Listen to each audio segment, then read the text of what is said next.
right. Welcome back to another episode of the New Patients Now podcast. I have a very special guest with me today, and we're going to talk about something that I just think gets so undervalued, overlooked, and there's probably a lot of misconception around it, but it's something that we talk about a lot. And so I have a special guest, Brad Kirsch, the managing partner of Sequel Coffee, but also Roam, which is a co-working space that operates mostly in the Southeast. Correct, right? yeah. So 8 locations in Atlanta, 2 others in the Southeast. Okay, so Brad and I have known each other for a long time and have this kind of shared interest in hospitality. And, you know, he gets to do it a lot in what he does day to day. And so that would just be a really great resource to bring for those, for you listening to this today, around how you can apply some of those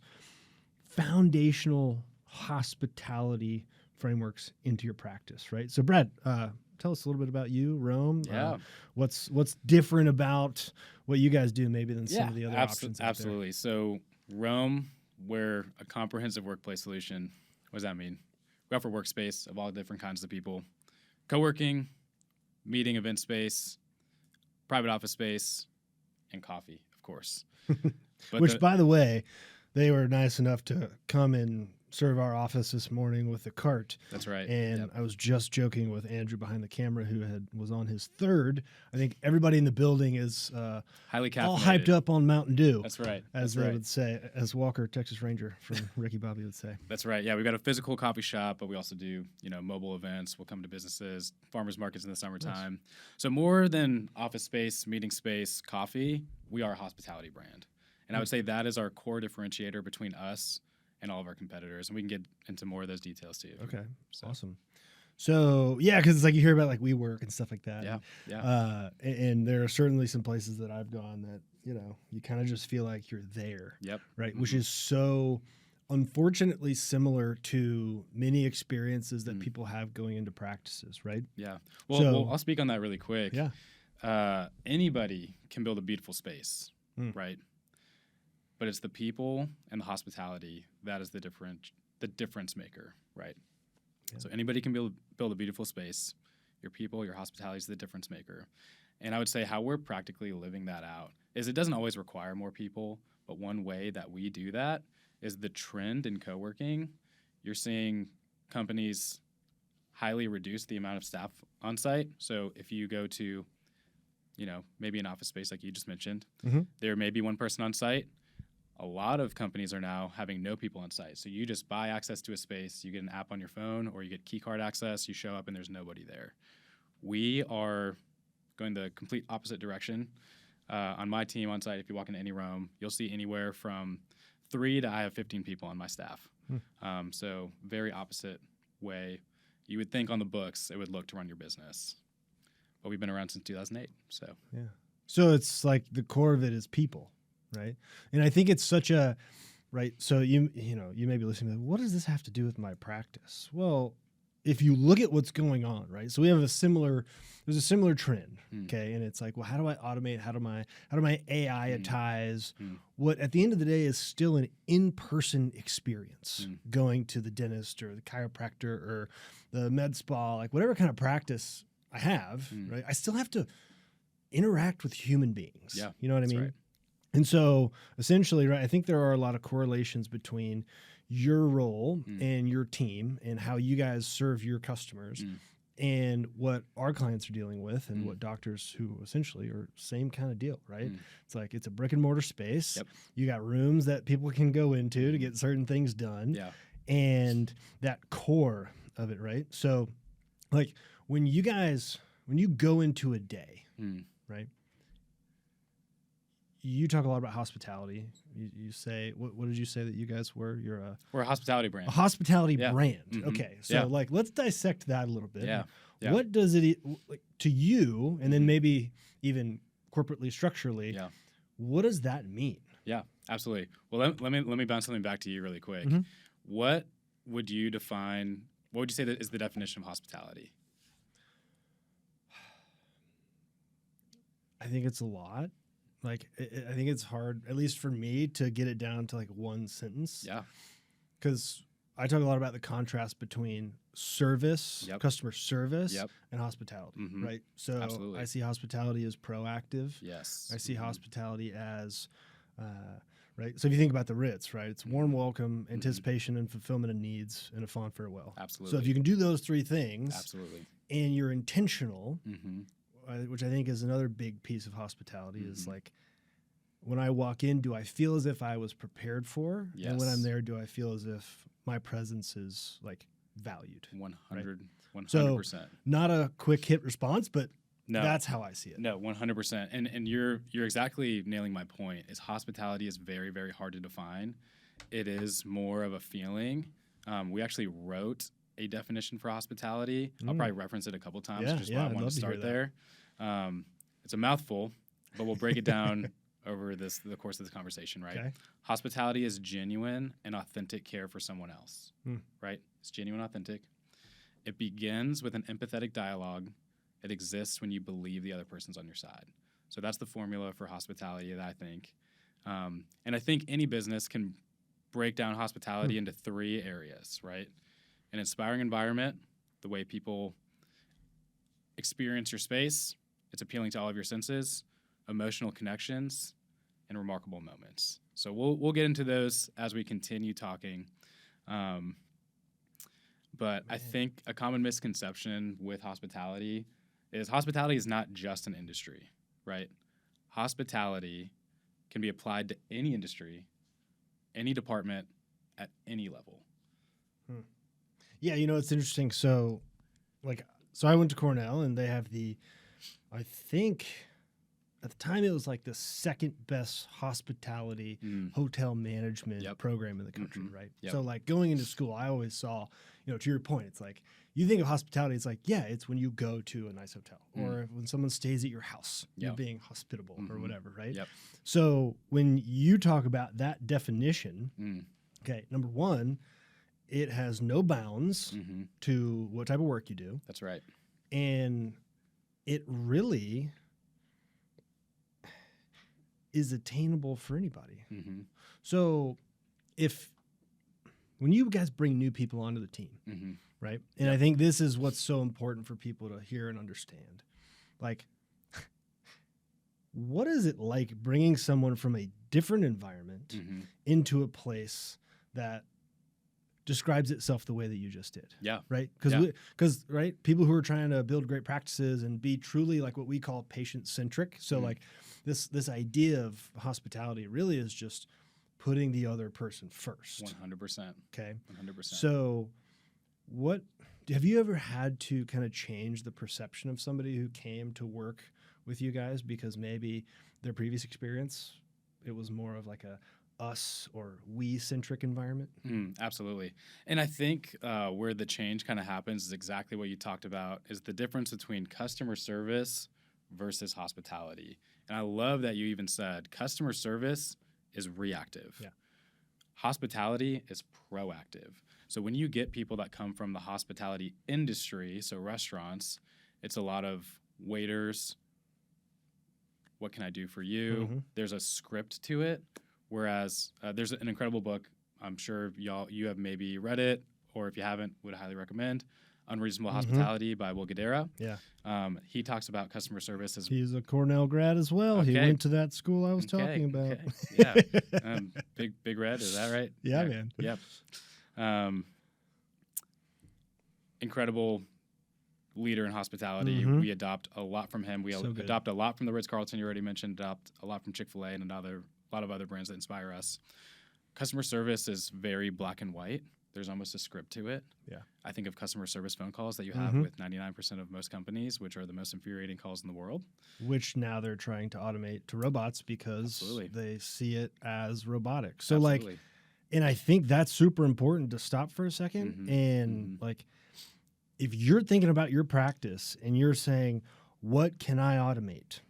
Well, there's a pretty damn good chance whatever you're automating is not hospitality. That's right.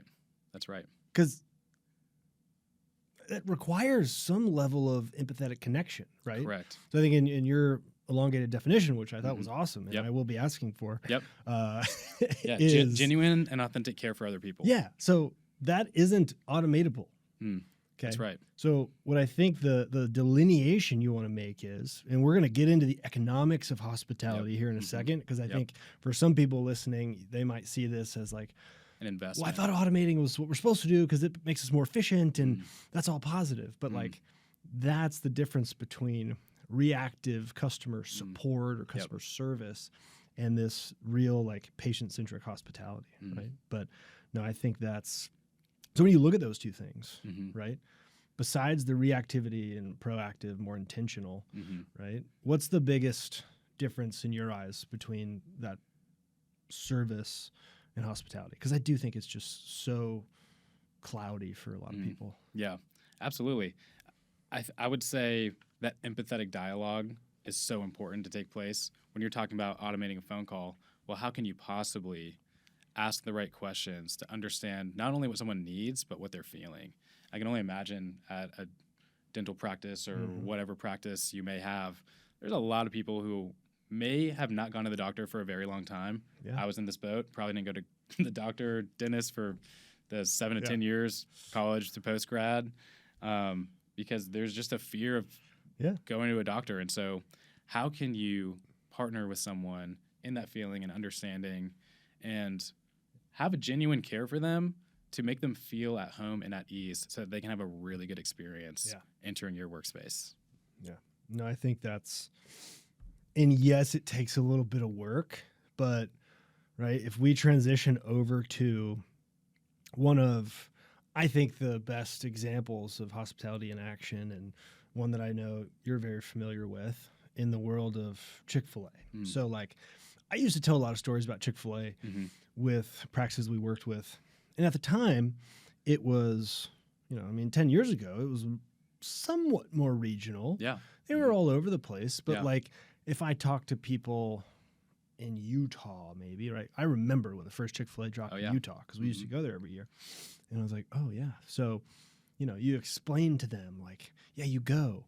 And there's this 14-year-old, and they're on top of their game, and they're saying my pleasure, and they close on Sundays in a fast food joint, right? Yeah. But I know you've done you've looked into that, but like, can we talk about the payoff? Maybe two sides to this, but like, what do they do that someone can emulate? Yeah. And also maybe some encouragement around 100%. The economics of good hospitality. Absolutely.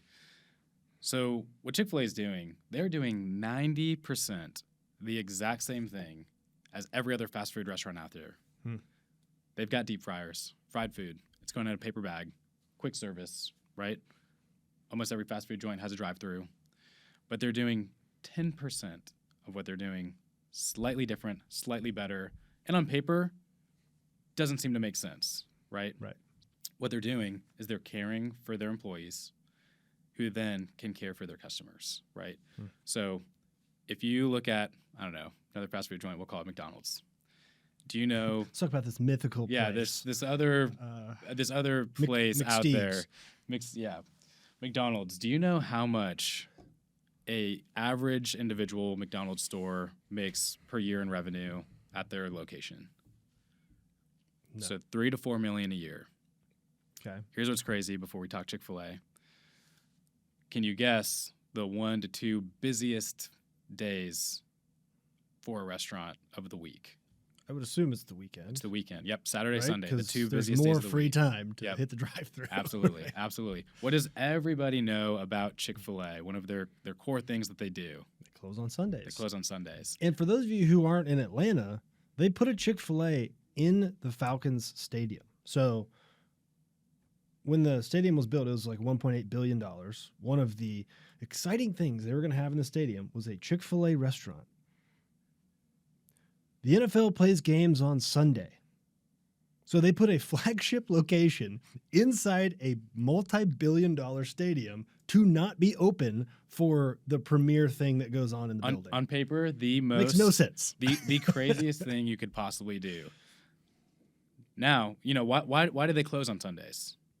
Why do you think they close on Sundays? Well, there's probably a multifaceted answer here. Kathy was Christian. He believed in rest and family time. 100%. He wanted to reinvest in employees. He wanted them to rest, take a day off, so that they can come refreshed and they can come then give a top-notch experience to their customers because you can't keep pouring out if you're not being poured into. So what I say, McDonald's average restaurant makes $3 to $4 million a year. Pretty good. What does a Chick-fil-A make every year? Average restaurant. I feel like I've heard it was like 10. Yeah, 9 to 10 million. Almost double, and they're closed on 52 of the busiest days of the year. Yeah. Insane. Doesn't make sense on paper. Yeah. So if you're listening to that and you're let's say you're an orthodontist. Okay. So there's 104 of the busiest days of the year. Okay. Think about summertime when the kids are out of school. So your busiest 3 months. So let's say 90 days. And then imagine you closed for 45 of the summer opening days in those 3 months. Like, just think about that. Like, think about your busiest time of the year. You're like, you know what? Let's actually just close for half of that and still absolutely dominate your competition. Oh, yeah. It's remarkable. And so I don't think that they are dominating the competition because they're closing one day a week. Yeah. They're doing 10% of things differently than other fast food joints, right? What are things that you can count on? Like, why do you choose going to Chick-fil-A drive-thru when you're on a road trip versus McDonald's? I mean, I always say, I'm fascinated by their focus and attention on new customer acquisition, right? So we talk about this a lot with trying to get new patients in the door, and that obsession with accessibility where they will tear down a location that's doing $9 million a year. It's closed for 6 months to renovate. They spend millions of dollars to redo the place, and they build it back up with this like monstrosity of a 2-lane drive-through, right? Yeah. Well, why would they do that? Because they know it's the best experience. That's right. And they know that when people go down the road and they see the options, all the red signs on the side of the road, which, by the way, there's a reason they're all red, right? McDonald's, Wendy's, Arby's, Chick-fil-A, Zaxby, like they all have red. Raising Cane's the best out there. Yeah, subtle plug. So, because when you see them, you think, oh, that line's longer, but I also know it's going to move faster. And I know it's going to be consistent. And if I were to walk in, I know it's going to be clean. And when I do deal with the people, they're going to be pleasant and have a smile on their face. Right. So there's all kind of like, I could go down the list, 100%. But it's ultimately how you feel, I think, when you're there. Right. That's right. Yep. And I think, why are they tearing down what some could say is a perfectly good restaurant and rebuilding a completely new one? I think, like I said this in the beginning, I kind of said it quick. Anybody can experience a business in 3 different ways. I think you can apply it anywhere. Inspiring environments, emotional connections, remarkable moments. So I think that first piece of that is one of your most controllable parts for any business. Inspiring environments. I'm not saying you have to gut out your business and completely reconstruct everything. Yeah. But is it intentional for your customers walking through the door? Think through all of your senses. What are people seeing? How's it smell? If there's anything to consume, how's it taste, right? Music, like, is it loud, crazy club music? Or is it like too quiet and awkward? Like, think through small intentional pieces like that. Or is it just MSNBC and the lobby TV? That's right. That's right. Just absolutely. Depressing the hell out of everybody in there. Absolutely. Think through every part of what that customer experience could be. Sometimes people don't even notice what is wrong. Like, if you're doing everything right, they may not notice it. But they will notice when something is wrong. Yeah. Or off. Yeah. When I think and you guys, I have to imagine, deal with this a lot, right? So I talk a lot about the impact of the first time a patient walks through the front door, right? Yeah, absolutely. So I guess number one, is that something that you and your team focus on a lot of, like, hey, we have, and I don't know, like, do people just like randomly walk in? Do they set up tours? Like, what's the potential new customer experience like for you guys, and what kind of attention do you put on it? Yeah, absolutely. I think, you've spoken to this already. It sounds like something that y'all practice and implement, which is incredible. I don't even know if you know what it's called. It's called peak end psychology. I was a psychology major. My parents told me not to be. Look at me now, mom and dad. But peak end psychology, you want to have a strong start, and you need a fond farewell, and you need to deliver in the middle, right? But that strong first impression and the way you end is everything. I'll talk about Disney for a second, right? They capitalize on peak end psychology. Flint, have you ever met a Disney adult before? Yeah.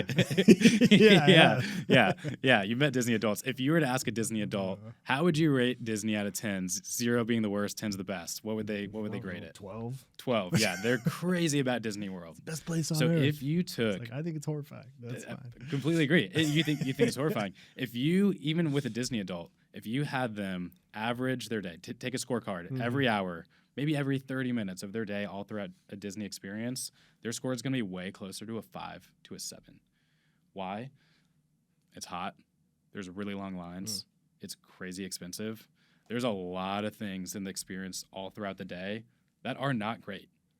But I don't know. I heard from somebody the other week that for $1,000 a day per person, they will golf cart you from ride to ride, and you get to cut everybody. So, well, exactly. Like they're finding ways to elevate experiences. Yeah. They're finding ways to mitigate those rough things. So even when you're waiting in a long line, they'll have people come interact with you. They might have fans blowing. There's ways that they're trying to do to mitigate the unfortunate things that can happen in your business.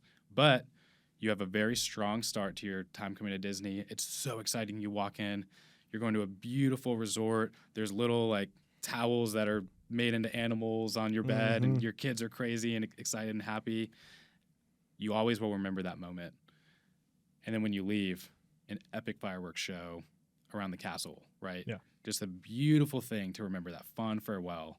I think it's like remembering any list. You remember the beginning and the end. Well, it's right. It's like people remember 6% of what you say and 100% how you feel, how you make them feel, right? That's right. So I get and I think anybody going into a new environment, right, is hyper judgmental, right? I think, speaking of psychology, right, it's like anytime I enter into a new space, my defenses are always up, right? Especially if you didn't go to dentist for 7 years. That's right. There's a reason you didn't go. My teeth are still good though. Yeah, it's genetic. I've found out that if that's the case, it's not us. It's or it is us. That's right. Yeah, because that's right. It's wild. But you walk into there, you're hesitant. You're like, I gotta kind of suss this out a little bit, and the intentionality around breaking down those walls, making someone feel welcome and comfortable as soon as possible. Yeah. Right? I think is just so important. And then as a side note with Disney, the other thing Disney's really good at is capitalizing on those moments. Absolutely. Like you say, great on the way in, great on the way out. Everything in the middle, it's probably fine. Right? Yep. But if I think about it, right, and hopefully someday my kids that I don't have yet don't ask me this question, but if they say, I really want to go to Disney World, right?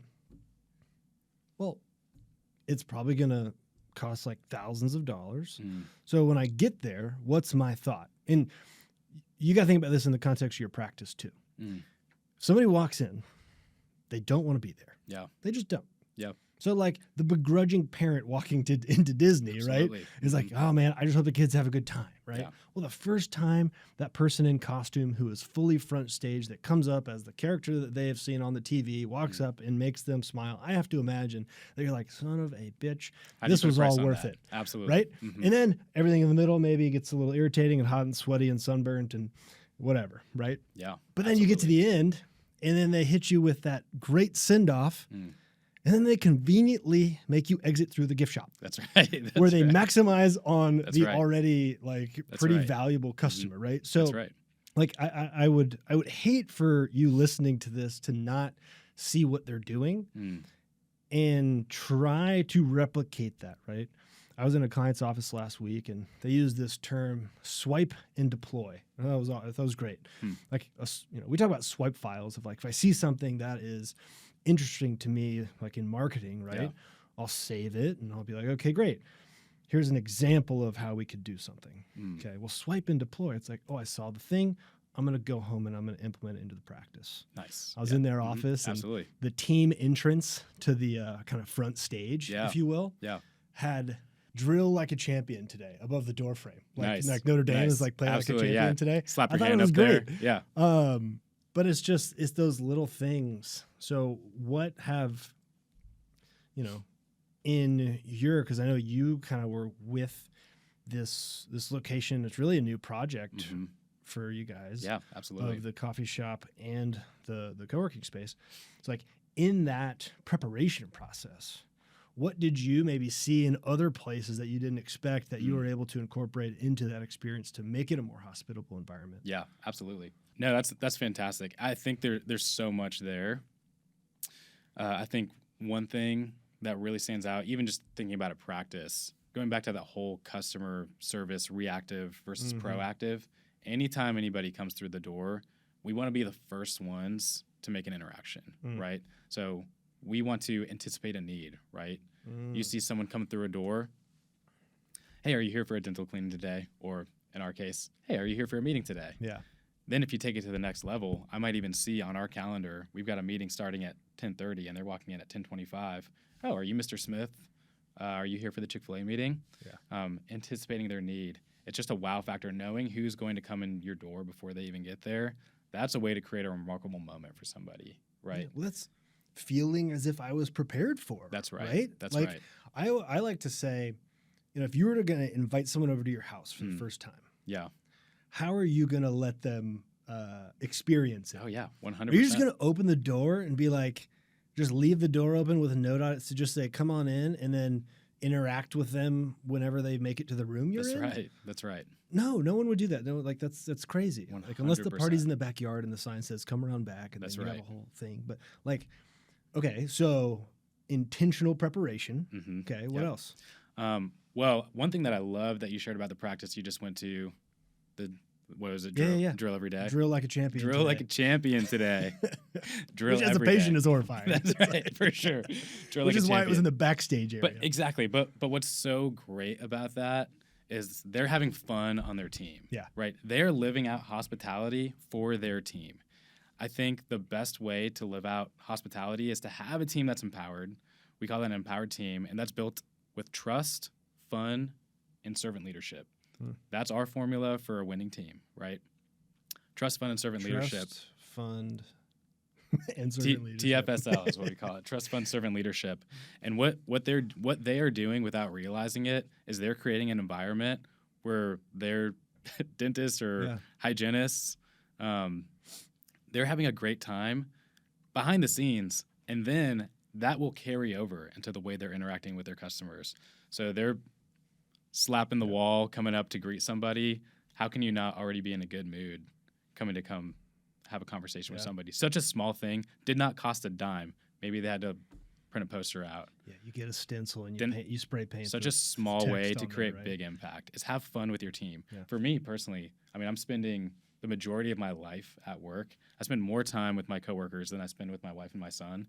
So I better enjoy what I'm doing and who I'm doing with. Well, and that's the same thing too. Like you're running a practice. Let's just be honest. Like most of your life gets spent at work. That's right. So, okay. Now for the skeptic. Yep. Mm-hmm. For the person who's listening to this, they're like, yeah, I've heard all this woo-woo hospitality stuff before. I don't think that applies to me. I don't think that, like, this is different. I'm running a practice. Got it. Okay. Yep. Like, what would you say to that person who doesn't think it's worth the squeeze? Yeah, absolutely. I think you would have to view the consumer of your business in a different light. It sounds like to me that person who's a skeptic cares deeply about their stakeholders in the business. Excuse me, their shareholders in the business. Okay. What would you say is a shareholder? Someone who's invested. Correct. Yep. They've got a financial buy-in. They're trying to make their money back. They're invested. A lot of businesses run with the shareholders in mind. I think switching your mentality to viewing the consumers of your business as stakeholders. Do you know what the difference of a stakeholder versus shareholder is? Yeah, like I'm a part of it. 100%. A stakeholder is anybody, anywhere that touches your business, right? So absolutely, it's your investors. Absolutely, it's your board of directors. Absolutely, it's your C-suite executives, but it's also your employees. It's also your customers. Yeah. It's also the Amazon delivery driver who's dropping off mail. Anybody who touches your business, it may be your accountant, like living out hospitality to those people makes a huge multiplied impact. You never know.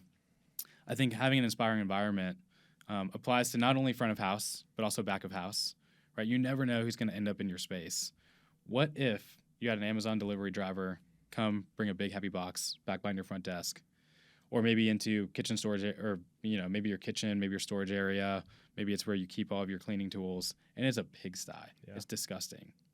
An Amazon delivery driver goes home and he's talking to his next door neighbor across the fence. How was your day? You would not believe how disgusting this place was behind the scenes. I would never go there. This guy's thinking about investing in that business, or this guy is a current customer that is now going to change the practice that he goes to. You never know the multiplied impact. That's such a good point, right? So you think about like spheres of influence, and like what I probably didn't value enough about how we do things here is like, every delivery person, number one, we do a lot of mail. Yeah, absolutely. So like, yeah, there's a benefit to being nice to the guys who are picking up the mail, who are coming in, right? Having a good relationship with them. But like, people will come, and Cassie, who helps stock a lot of the stuff around here, like she's good about just like, hey, can I get you a water or anything while you're here? 100%. But like, those guys are never going to be customers of ours. Yeah, absolutely. But if I'm running a practice, I hadn't thought about this before. Yeah.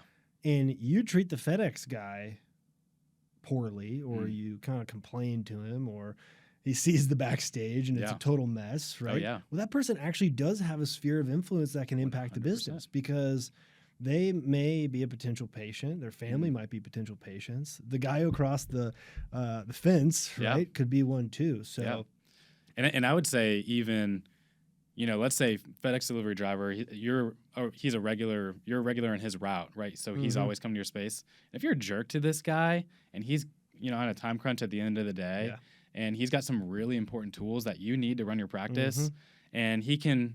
Who's he going to skip? Who's he going to skip? And, it doesn't all have to be transactional, but there is a multiplied impact to the little things that you do. So Cassie giving a water to the Costco delivery guy, I mean, also, like, he is...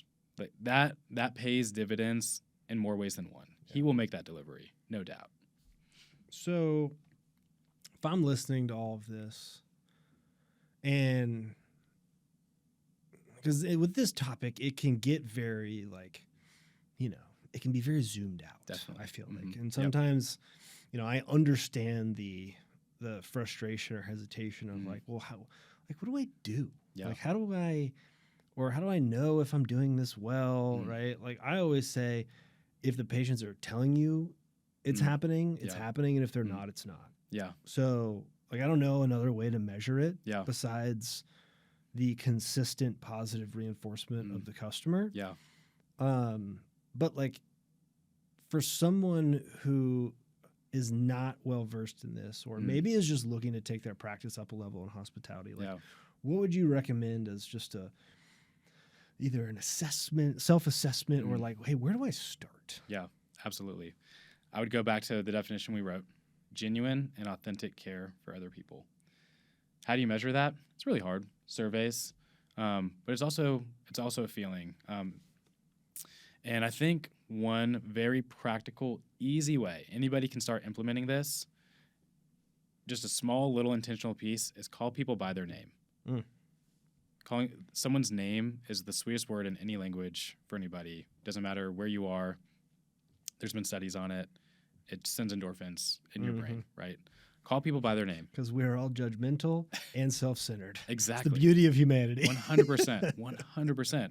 And I think using the excuse of I'm just really bad at names is a horrible excuse. I think you have to practice and try to remember someone's name. And a very easy way to do that is when you're introducing yourself to somebody. Hey, what's your name? Flint. Flint.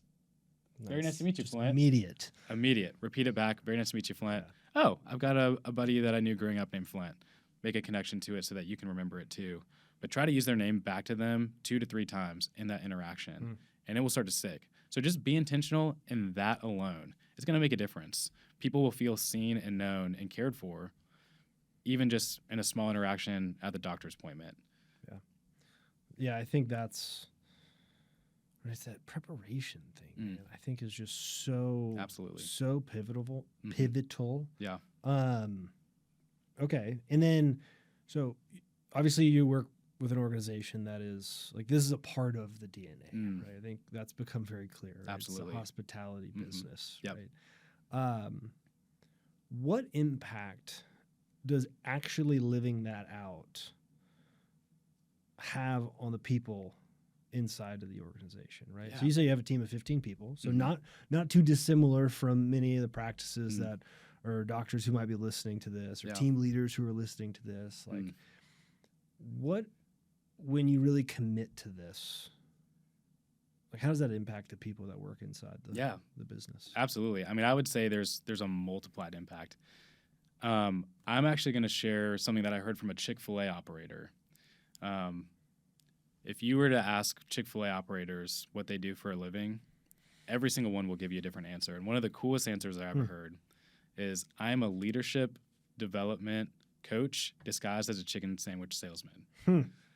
And what he's doing is he is choosing to invest in the people of his life that walk in his door, right? Yeah. Minimum wage, I mean, Chick-fil-A pays a little bit more than that.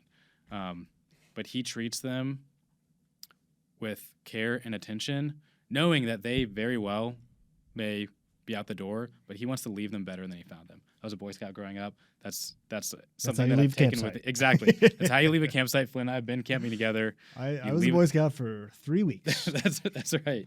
But you want to leave it better than you found it. And same with the people on your team. Leave them better than you found them. If you're investing in them, I know, at least in my experience working at Rome, I'm a better husband. I'm a better father. I'm a better brother. I'm a better son, because people have been intentional with me, and then I am therefore more intentional with my family. And implementing even servant leadership at home, doing small things that may not want to do, but doing it so that my wife does not have to do it. I think another way to think about servant leadership, you could call it sacrificial leadership, right? Doing something that may be a small sacrifice to you in a moment. Maybe if I'm ready, I'm walking out the door, and practical thing for me is I see a table's all messy, someone's been sitting there. I can easily just walk by that table and go to my car and go home for the day. Or I can take 5 extra minutes and just tuck it in, give it a quick wipe down as I head out, knowing it's going to open up more time for my team to connect with another guest where they're not getting distracted, having to do it for somebody else. Yeah. So it's hospitality, yes, for the patient, but it's also for each other. 10,000%. Right. So whether you're a practice owner, doctor, team lead, right, I think the challenge in this is to go about your day thinking more about the other person than yourself. And if you start there, I feel like you're in a pretty good position. That's right. And you're most likely going to do something that probably has a better impact. That's right. Right. And then you get a whole team of people doing it. And that's where you get to see some pretty cool things happen. And hopefully some of these examples illustrate to you that, if anything, the cost is the cost of not doing this. Oh, yeah. And absolutely. not operating in a position of hospitality. That's right. Maybe you have to change some things. But if you have to change something to be more hospitable, you could argue you might have been doing it wrong the first time. That's right. That's right. So, absolutely. Awesome. Well, hey, Brad, thank you so much for joining me. I know my entire team thanks you guys for the coffee. Andrew has been jittering behind the camera. Hopefully it hasn't been shaking too much during this. Absolutely. Swing by Peachtree Corners. I'm a professional. Anytime. Drive through, in-house cafe. Yeah, don't forget drive-through. So if you're local in Atlanta, Peachtree Corners, hit the drive-through. Specialty coffee in a drive-through format. We're one of the only people doing it right now. It's pretty cool. Awesome. Well, hey, man, thanks for coming in. My pleasure. Appreciate you sharing your expertise here. Absolutely. I love it. My favorite topic. Awesome. Well, hey, thanks for tuning in. We will see you next time. And go be more hospitable for your patients, for your people. And if you want to try it home first, probably not a bad idea. See you next time.